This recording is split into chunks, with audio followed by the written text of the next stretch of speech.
फिर हम देखते हैं मेडिटेरियन वेजिटेशन। देखो इस टाइप की जो वेजिटेशंस होती हैं ये कहाँ पाया जाता है आपका, कंटिनेंट के वेस्ट और साउथ वेस्ट रीजन पे, ठीक है। जैसे सपोज करो ये कोई कंटिनेंट है, तो हम इसके या तो वेस्ट पे मिलेगा या तो साउथ वेस्ट पे, ठीक है, इस वाले रीजन पे या तो इस वाले रीजन पे। क्यों मिलता है इसको हम आगे जानते हैं। कह रहा है इस टाइप का जो रीजन्स होते हैं जैसे मेडिटेरियन सी हो गया, यूरोप में, अफ्रीका, एशिया, इन सब जगहों पे मिलते हैं इस तरह के मेडिटेरियन वेजिटेशंस।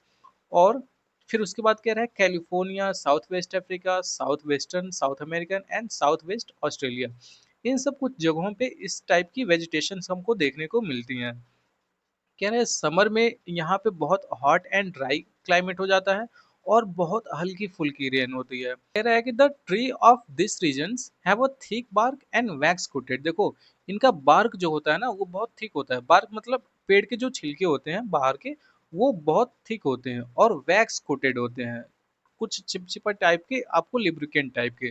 तो इन्हीं की वजह से क्या होता है, इनका ट्रांसपिरेशन जो होता है वो रिड्यूस हो जाता है, कम हो जाता है। फिर कह रहा है साइट्रस फ्रूट्स यहाँ देखने को मिलेंगे जैसे orange, figs, olives and grapes.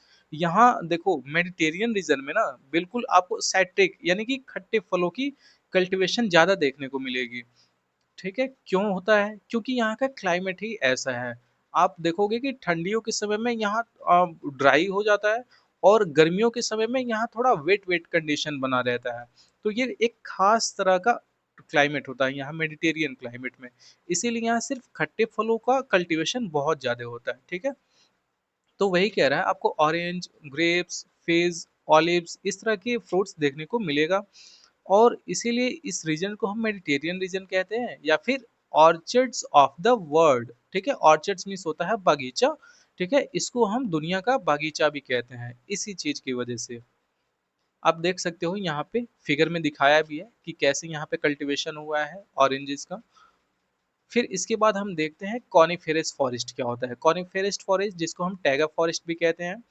अब ये कहाँ पाए जाते हैं, बिल्कुल हायर लेटीट्यूड पे, या तो नॉर्दर्न हेमिस्फीयर में या तो सादर्न हेमिस्फीयर में। लेकिन सादर्न हेमिस्फीयर में इतना फ्लोरा या फौना तो है नहीं, तो ये ज्यादातर कहाँ पाए जाते हैं, आपके नॉर्दर्न हेमिस्फीयर में, ठीक है। ये भी आपके हायर लेटीट्यूड पे, हायर एल्टीट्यूड मतलब आपका नियर अबाउट 60 से एवं मान के चलो, ठीक है, 60 से 90 के बीच में ये पाए जाते हैं। और यहाँ देखो जब कोई पेड़ पौधे हायर लेटीट्यूड पे पाए जाएंगे तो वो बहुत सॉफ्ट होंगे, ठीक है। ये भी एक तरह से एवरग्रीन ट्रीज ही होते हैं। इनके वुड जो होते हैं, इनके ट्री के जो वुड होते हैं, इनसे हम पल्प बनाने में यूज करते हैं, जिसका बाद में हम उसका पेपर बनाते हैं या फिर जिसको हम न्यूज़पेपर के लिए प्रिंट करते हैं। आई होप कि आपको समझ में आया होगा। जो इनके वुड हो है वो क्या करते हैं, हम पल्प बनाते हैं और उस पल्प से हम पेपर बनाते हैं जिनका बाद में हम न्यूज़पेपर के लिए यूज करते हैं। तो इस लाइन का यही मतलब है। फिर कह रहे हैं इनके जो ट्रीज के वुड होते हैं इनसे हम मैच बॉक्स भी बनाते हैं, ठीक है, जिसको माचिस कहते हैं ना। तो उस माचिस की जो तिल्लियां होती हैं वो इन्हीं पेड़ों से बनती है। फिर कह रहा है कुछ इसके भी कुछ कॉमन स्पीसीज ट्रीज देखने को मिलेंगे जैसे पाइन, चीड़, सेदर, इस टाइप के ट्रीज यहाँ देखने को मिलेंगे। और एनिमल्स की बात करें तो polar bear, mink, silver fox, ठीक है। क्यों पोलर बियर, क्योंकि यहाँ ठंडी तो बहुत ज्यादा होगी। क्यों, क्योंकि ये तो हायर एल्टीट्यूड पे है, आपका नॉर्थ हेमिस्फीयर पे है, जहाँ बहुत बर्फ या फिर ग्लेशियर जमा होते हैं। तो इसीलिए यहाँ पोलर बियर, मिंक और सिल्वर फॉक्स, ठीक है, जो ग्लेशियर में फॉक्स पाई जाती हैं उनके बारे में कह रहे हैं। तो इस तरह के कुछ एनिमल्स भी पाए जाएंगे यहाँ पे। यही है आपका कॉनिफेरस फॉरेस्ट, आप लोग देख सकते हैं यहाँ पे। फिर आता है आपका टेम्परेट ग्रासलैंड। देखो अब ग्रासलैंड के बारे में बात करते हैं। कह रहा है इस तरह के ग्रासलैंड हमको interior part of the continent, continent के बिल्कुल बीचों बीच में देखने को मिलते हैं, ठीक है। यहाँ के ग्रास की बात करें तो छोटी होती हैं और बहुत न्यूट्रियस होती हैं, ठीक है, न्यूट्रिएंट्स बहुत ज़्यादा होंगे। बट हाइट में अगर बात करें तो छोटी छोटी होती हैं। और एनिमल्स जैसे bisons, wild buffalo, wisents and antelopes यहाँ रीजन में देखने को मिलेंगे आपको। अब देखो यहाँ फिगर में दिखाया है, ग्रास थोड़े छोटे छोटे हैं, यहाँ जिराफ का एक फोटो दिखाया है। फिर इसके बाद आता है थॉर्नी बशेस, ठीक है, थॉर्नी मतलब कटीले झाड़ियाँ, उनके बारे में बात कर रहा है। कह रहा है इस टाइप की वेजिटेशंस कहाँ देखने को मिलेंगी, ट्रॉपिकल हॉट डेजर्ट में। देखो डेजर्ट में तो देखो यहाँ फिगर में दिखाया भी है, डेजर्ट में आपको वैसे ही ज्यादा लीफ वाले पत्ते तो देखने को मिलेंगे नहीं, इसी टाइप के कैक्टस जैसे प्लांट्स देखने को मिलते हैं। तो थॉर्नी मतलब देखो कटीले कटीले है ना, इसीलिए हम इसको बोलते हैं थॉर्नी बशेस, ठीक है, कटीली झाड़ियाँ। और ये हॉट डेजर्ट पे होते हैं, ज्यादातर डेजर्ट एरिया में कैक्टस ही पाए जाते हैं। फिर इसके बाद कह रहा है यहाँ रेनफॉल की जो बात करें वो स्कैंटी मतलब बहुत कम होता है, ठीक है, और टेम्परेचर उतना ही ज्यादा होता है। और पूरे डिजर्ट में इसी तरह का कंडीशन आपको देखने को मिलेगा। यहाँ कैक्टस, एकेसियास, इस तरह के कुछ प्लांट्स की वैरायटीज भी आपको देखने को मिलेगी।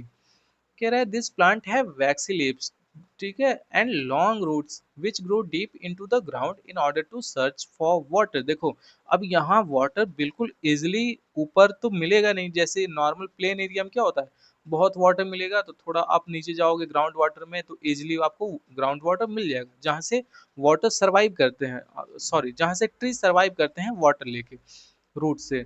बट यहाँ पे क्या होता है, इनके जो रूट्स होते हैं ना बहुत लॉन्ग होते हैं, ठीक है, बहुत अंदर तक जाते हैं, क्योंकि डिजर्ट एरिया में ग्राउंड वाटर बहुत नीचे होता है। तो इसीलिए इनके जो रूट्स होते हैं वाटर को प्रिजर्व करने, वाटर को कंज्यूम करने के लिए बहुत लॉन्ग होते हैं।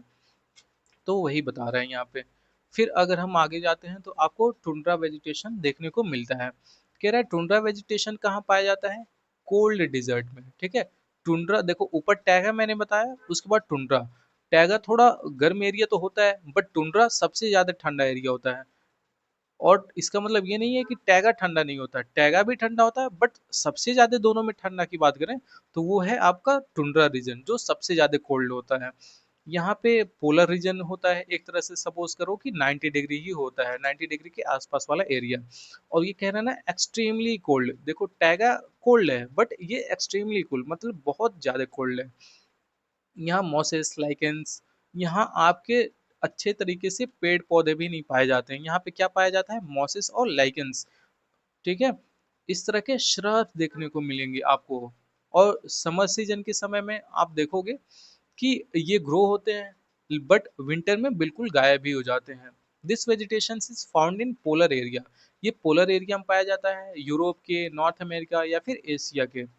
फिर कह रहा है the animal in this region have thick skin. अब देखो इतने ठंडे प्रदेश में कोई रह रहा है तो वहाँ के एनिमल्स की स्किन कितनी कैसी होगी, बहुत थिक होगी, मोटी होगी। और उनपे फर भी होंगे, फर जो लंबे लंबे बाल होते हैं इनके, उनको फर बोलते हैं।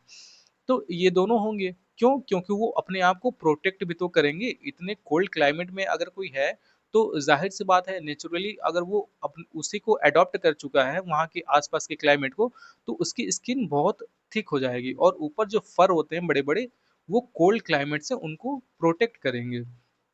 और seal, musk, oxen, arctic owl, polar bear या फिर स्नो फॉक्सेस, यहाँ कुछ एनिमल्स हैं इस तरह के जो इस रीजन में देखने को मिलेंगे आपको। तो बस इस वीडियो में इतना ही दोस्तों, आई होप कि आपको यह वीडियो पसंद आई होगी। ऐसी ही वीडियोस देखने के लिए इस वीडियो को लाइक करें और हमारे चैनल को सब्सक्राइब करके बेल आइकन को ऑन कर लें। मिलते हैं हम बहुत जल्द एक और नए वीडियो में, तब तक के लिए जय हिंद।